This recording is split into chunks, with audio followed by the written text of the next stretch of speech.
Good day, everyone. My name is Deo Pabadara, and together with my groupmates, we are going to introduce to you the home of the largest and the longest river in the country, the Cagayan River, which is the Region 2, or also known as the Cagayan Valley region. This region is the second largest region in the Philippines next to BARMM in terms of land area. It is located in the northeastern section of the island of Luzon. This region composed of five provinces, which are the Batanes, Isabela, Cagayan, Nueva Vizcaya, and Quirino. It also consists of four cities, which are first, the Tuguegarao City, which served as the regional city in the region, which can be found in the province of Cagayan. We also have the Kawayan City and Ilagan City, which can be both found in the province of Isabela. And lastly, we have the city of Santiago, which served as the commercial city in the whole region of Cagayan Valley, which also can be found in the province of Isabela. So now let us talk each of the provinces of the region of Cagayan Valley. First, we have the land of true insulares, the province of Batanes. Batanes province is the smallest province in the country in terms of population and land area. This province is a tiny archipelago which consists of 10 islands, and only three of these are inhabited, which are the islands of Batan, Itbayat, and Sabtang. According to 2020 census, the province only consists a population of 18,831 people. The native inhabitants of this province are called Ivatan, where the majority speaks Ivatan or Ibatan. These people are naturally claimed as the true insulares because as time passes by, they have maintained to keep the purity of their genes. These people wear a special headgear as called vakul, which they used as a protection against the scorching heat of the sun.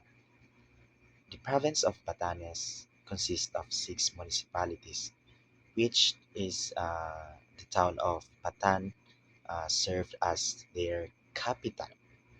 The major industry of this province is producing livestock and fishery. We can reach or access this province through airport and seaports. Now, let's talk about the home of the Magat Dam, which is the main source of power supply and water supply of northern Luzon, the province of Isabela. This province is called the rice granary of the north due to its plain and rolling terrain. It also has the biggest corn processing facility in Southeast Asia. It is also the top corn producer in the Philippines. The province of Isabela is the largest province in the whole region of Cagayan Valley and in the whole island of Luzon. It is also the second largest province in the whole country. The province was named after Queen Isabella II of Spain. The native inhabitants of this province are called Isabeleño or Isabelenia. This province as well is rich in cultural groups, which includes the Ilocano, Ibanag, Tagalog, Gadang, Paranan, and Yogan. So expected we can hear different dialects from them, which includes Ilocano, Tagalog, Ibanag, Yogad, and Gadang. The province has a population of 1,697,050 people, according to 2020 census. The province has a 34 municipalities, which the city of Ilagan serves as its capital. The major industry of this province is agriculture, and its main product is rice, and corn. We can reach this province through airport and land transportation. Now we have the second largest province in the Cagayan Valley region, which is the province of Cagayan. This province is called as the Smiling Land of Beauty because of its natural, historical, and cultural splendor. The province is traversed by many rivers with Abulug and Cagayan River as the largest of them all. This province was named after an Ilocano word, Carayan, which means river, refers to the Rio Grande de Cagayan or the Cagayan River. According to 2020 census, the province has a population of 1,268,603 people. The native inhabitants of this province are called Cagayano or Cagayana. We can see different cultural groups in this province as well, which includes Ilocano, Agta, Ibanag, Itawets, and Malaweg. The major dialects spoken in this province are Ilocano, Malaweg, Itawes, and Ibanag. The province consists of 28 municipalities, which the Tuguegarao city serves as its capital. The major industry of this province are agriculture, fishery, and forestry, and we can access this province through airport and land transportation. Next is the citrus capital of the north, the Nueva Vizcaya. This province is called as the citrus capital of the north due to its bountiful selections of fresh fruits ranging from pomelos, pumpkins, and oranges.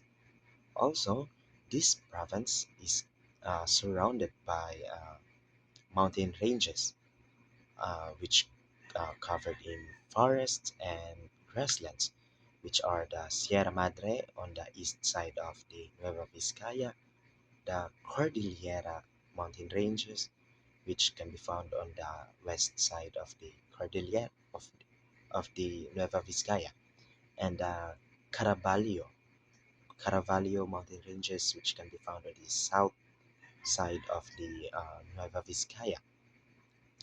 Also, in this province, we can find the highest peak of the island of Luzon and the second highest peak of the Philippines, which is the Mount Pulag. This province only has a population of 497,432 people, according to 2020 census. This province consists of 15 municipalities, which Bayombong served as its capital. In this province, we can see different cultural groups, which includes the Ayangans, Kalanguyas, Isinaes, Gadangs, Bugkalots, and Iwaks. In this province as well, we can hear different dialects, which includes Ilocano, Ibanag, Itawes, Maranao, Malaweg, and Pangasinense. People living in this province or the native inhabitants of this province are called Novo Vizcayano or Novo Vizcayana. The major industries of this province is agriculture. Their main product are those citrus fruits. We can reach this province through airport and land transportation. Lastly, we have the province of Quirino, which is dubbed as the forest heartland of Cagayan Valley because of its natural attractions and tourist destinations geared with eco adventures, which includes waterfalls, rock formations, and limestone caves. Long ago, before it was formally created as an independent province, Quirino was the forest region of Nueva Vizcaya, which was inhabited by tribal groups called Negritos. This province was named in honor of the late President Elpidio Quirino. The province has a population of 203,828 people according to 2020 census. It has a six municipalities having Cabarogis as their capital. People living in this province or the native inhabitants are called Quirinian. We can see various cultural groups in this province, which includes the Ilocano, Ifugao, Negritos, Kalingas, Bukalots, and Tagalog. We can also witness different or we can also hear different dialects in this province, which includes Ilocano, Ifugao, Bugkalot, Pangasinense, and Kankanay. In this province, their major industry is agriculture, and we can access this province or through only land transportation. So to sum everything up about Region 2 or the Cagayan Valley region, it has a total population of 3,685,744 people according to 2020 census. It is composed of five provinces: the Batanes, Isabela, Cagayan, Quirino, and Nueva Vizcaya. It also consists of four cities: Santiago City, Tuguegarao City, Cauayan City, and Ilagan City. Um, the major cultural groups within this region is Ivatan, Ibanag, Itawes, and Ilocano, while the major in that industry within this um, region is agriculture, and this region is accessible through land transportation and airport. The first one is Ubed Bulls. Ubed called Tabtab in Samtang, one of the three inhabited islands in Batanes. Ubed or Ubod is one of these Ivatan comfort foods that give comfort to the some of the tourists.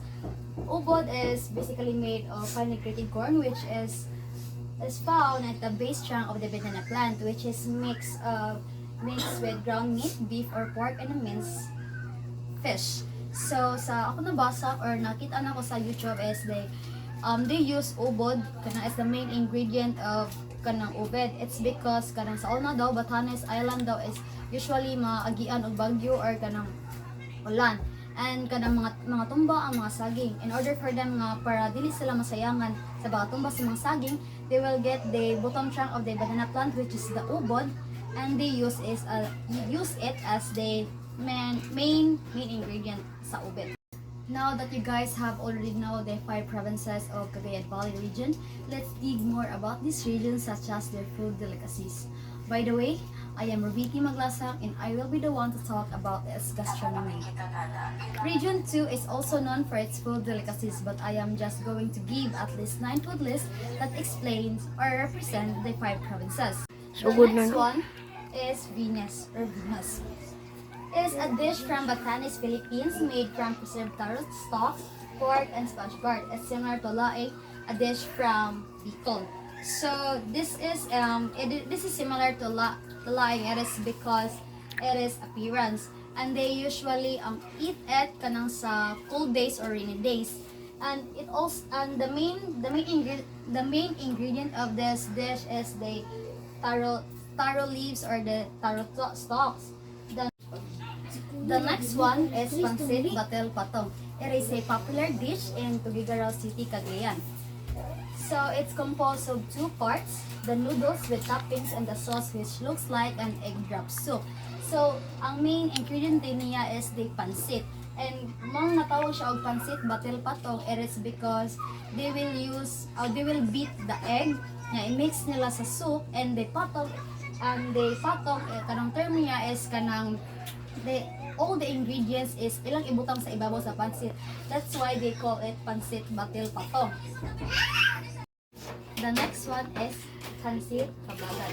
It's also a pansit version of it in Isabela, Philippines. It also a Chinese cuisine. It can be considered as one of the most popular food in the province of Isabela. So as you can see in the picture, this pansit is much more saucier than the first one. The next one The next one is tuge. It is a root crop that grows in the Philippines, the provinces of Bataan, Cagayan, Benguet, La Union, Pangasinan, and Semirara. It also known as lazier yam or Asiatic yam. If you want, ang pagluto din niya is depende kung how do you like it, whether it's steam or boil or mash, i-mash nimo. Next is the kuratsa. Kuratsa in Cagayan Valley refers to a type of deep sea crab, also known as the Spanish crab, which is commonly associated with the Zamboanga region, but you can also find this type of crab in Cagayan region. So, this crab is not common siya, kaya it's very, ang naong niya is dili siya madkuan nga crab siya.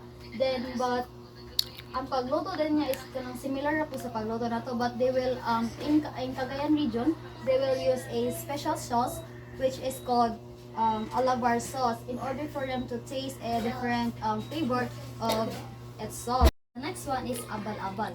Abal-abal in Cagayan refers to a type of beetle larvae which is considered as a local delicacy and often eaten as exotic food in the region. It is commonly called abal-abal in Ilocano, Asimawa, and Ibanag, and Salagubang in Tagalog. It is called a exotic food. It is because some of the people dili sila ginhamukaon ni, it's because of the exotic appearance. And ang pagluto niya is depende na po sa on how do you like to cook it, whether it's adobo or you can also eat it as a pulutan if you want to drink with your kasama. Next one is dinding or inabraw, is a Filipino vegetable dish that originated from the Ilocos region in the Philippines. It's a common dish in the Philippines, but Cagayan Valley has its own version of dinding in which they will use a grilled or fried fish to the dinding in order for them to feel the taste of the extracted flavor from the grilled or fried method. And lastly is the igado. Igado is a popular Ilocano dish made from pork tenderloin and pig's innards such as liver, kidney, and heart. This food is influenced by Spanish cuisine, and this food is definitely one of the Filipino foods around the province. And some of the people cannot acquire the taste of it. It's because some of the people cannot eat either part of the pig. Now that you guys have a short information about the food delicacies in Region 2, let's jump up to the festivals in Cagayan Valley region. And now, let's proceed to the festivals of Cagayan Valley region. First one is the Ivatan Festival. Ivatan Festival is a week-long celebration of Ivatan people's culture, heritage, and tradition. It's also known as the Bunang Festival, which is the name of the Batanes Foundation celebration. The festival is a joint effort between the National Commission of Indigenous Peoples and the provincial government of the Batanes. So they celebrated the Ivatan festivals to give thanks for the nature blessings and the resilience of their people. These festivals showcase Ivatan's heritage, tradition, food, music, and dances.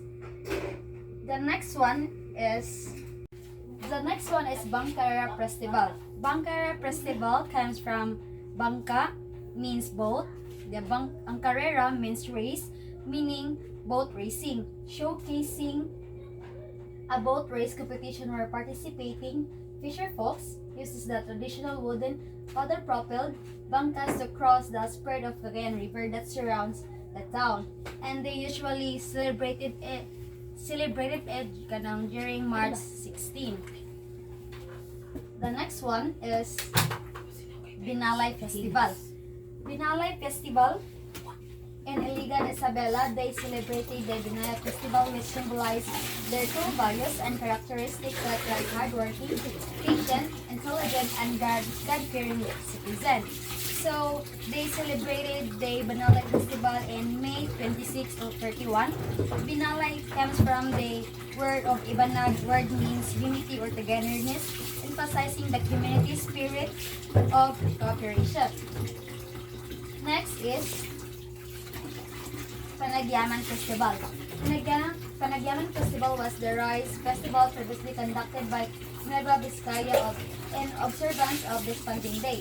It comes from the word Panagyaman, an Ilocano word that means Thanksgiving. In the Philippines, rice is an important staple food and an integral part of Filipino economy and culture. So, Panagyaman, they celebrated the month of April. And lastly,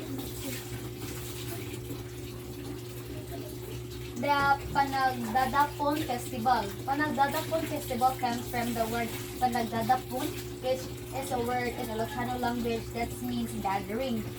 The high point of the feast is the Araw ng Quirino Foundation, which translates to the Quirino Foundation Day that celebrates the founding of the provinces. This is a celebration of indigenous people in the province of Quirino, Philippines, every September 6 to 10. And that will be all about the festival, the most popular festival in the Cagayan Valley region. I hope you understand. Hello, good day everyone. My name is Angeline. So for today's, I'm going to tackle all about the attractions or the places to visit in Cagayan Valley. So first is the House of Dakay. House of Dakay is the oldest stone house existing in Batanes and considered as a UNESCO Heritage Building. So nganong na-considered man siya as a UNESCO Heritage Building? Tungod sa iyahang tungod kay to be a nasa unique landmark which is geographically and historically identifiable. So, tungod ana kana siya special cultural or physical significance. So, tungod ana no kay tungod sa kadugayon niya ma-enter na siya or nakuha na siya as a UNESCO heritage. So next is the Busco Rolling Hills. So ginatawag sa siya also called as a Vayang Rolling Hills, one of the most picturesque site in the Batanes province, covered in verdant grass and patches green tree. So mo ni siya ka-remember mo sa ka-vlogger nga sila Kat and Joel adto sila nahitabo ang ilang engagement. So adto nag-propose si Joel kay nice kay ngadto kay kanang na siya usa ka nay kalsada din the rest ana kay pagkuha nimo sa buntod is nice na kayo ang view sa ubos din makita nimo ang dagat, ang mga nice na view sa trees, green nga mga grass, so nice kayo ang view kung makaadto ta puhon or makaadto ta bisag kinsa nato is kanang makaana jud ka nga worth it imong pag-adto sa Busco Rolling Hills or sa Vayang Rolling Hills tungod sa iyahang nindot nga view, maka-relax, makita nimo o makuha nimo ang imuhang peace of mind. So sige na pictures no. So daghan kay mga to mag-vlog. Next is the Calio Cave is the premier in the Peña Blanca protected landscape and sea cave. It is the most accessible of all the caves, composed of 7 chambers. So ang 7 chambers is seven chambers show cave is the best known na natural tourist attraction of the Cagayan province. So mo na siya ang sa 7 chambers daw kuno no gi-show na siya as a known as a natural tourist. So natural siya tourist attraction of the Cagayan. So mo na siya ginabalik-balik sa na siya dito sa mga people. Next is the Basilica Minor of Our Lady of Piat. So, the church was originally constructed as a sanctuary for the image of in 1623. It was eventually converted into a minor basilica by Vatican in 1999. So, by Vatican, convert siya into minor basilica atong 1999. So, mo sa ni siya, part sa ni siya no nga, kanang best, if mo, ato kag Cagayan Valley mo ni siya, ang concept as kanang, tawag aning, tourist spot. So, pag na mo adto, mo, simba jud nga to sa simbahan, kay, part na siya sa, ilahang tuyo nga to. Part na siya sa tourist attraction nga to sa Cagayan. So, Basilica Minor is, nice pud kay siya na church. Usa pa dugay na kay siya nga church, guys. Next is the bonsai forest. Bonsai forest plants ranges from 1 foot to 7 feet in height.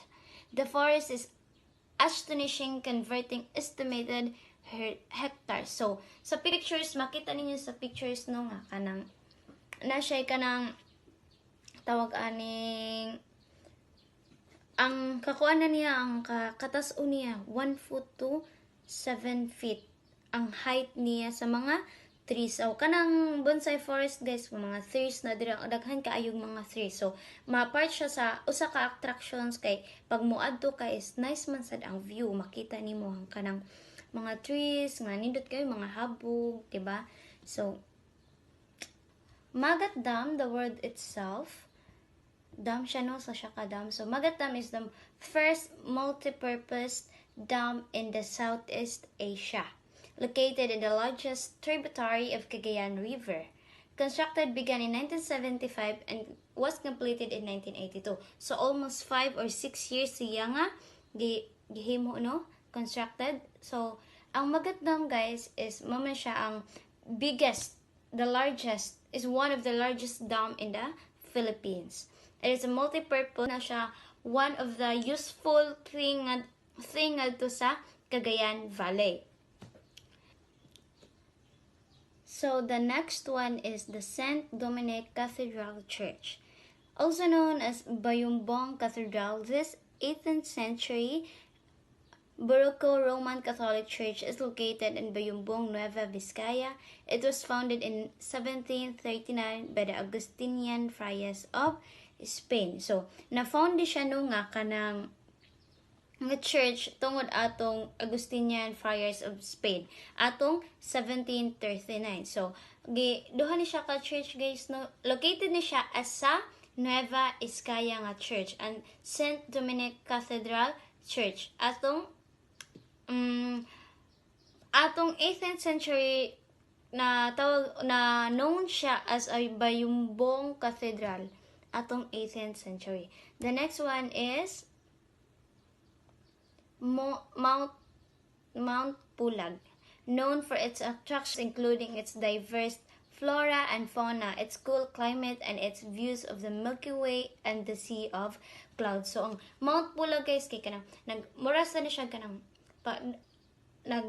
ang iyang kabunto naganaan natin pag adto nimo, pag nanaka sa top is makita nimo mga clouds kanang duol, kung sakon pa duol na kag langit, kung magtuo kag duol na kag langit. So maong one of the attractions po na nga to sa Cagayan Valley ang Mount Pulag. So ang sa including its diverse flora and fauna, it's cool climate. So, ang climate niya, guys, kay cool. So, sometimes, mato jud ang iba, musuroy jud nga ang iba, tuyuon jud na adto ang Mount Pulag tungod sa iyahang best view. So, next is the Aligpay Cave. Aligpay Cave is located in Barangay Villa Ventura, near in the little town of Aligpay, a municipality in the landlocked province of Quirino. So the cave's stalactites, stalagmites, and flowstones are built by minerals induced by dripping water. So ang kanidaw ko nung after sa built by minerals, so ang kaning flowstones sa cave kay mo na siya ang built by minerals induced by dripping water. So kabantay mo ng mga cave kanang di ba mga cave nga magtutulo nga water. So usapod ni ang Aligpay Cave. So nakailana pod ang Aligpay Cave. So mo na naka-unique why ang mga tao is kaning gikuha na siya as a tourist spot. So mo na siyang part of mako na nga ato tourist spot na siya kay kanang panagsa makakita ka if musud ka sa cave, makaadto ka sa cave is lahi raman jud. So the next one is Motocross Mountain. So mo na siya last one. Ang Motocross Mountain. So I know nga familiar mo from the word itself, motocross kay kana more on dyan no kanang kisay ganahan diri mga rides kay kita inan makita nang mag rides sa mga buntod like kanang naay mag na motor, mga cycling, mga ganahan og mga bikers. So mo na siya ang motocross is annual motocross competition held every June at the province of Quirino. So, ang Motocross Mountain, guys, ato sa province of Quirino is nanasaray ka ng annual competition. Kanang held every month of June. So, mamo na ang purpose ng nasa sa kabuntod, magpa-kuhan na ng ilang mga motor. So, I know, familiar mo og makakita mo na. So, located na siya sa Quirino. And that's all. Thank you.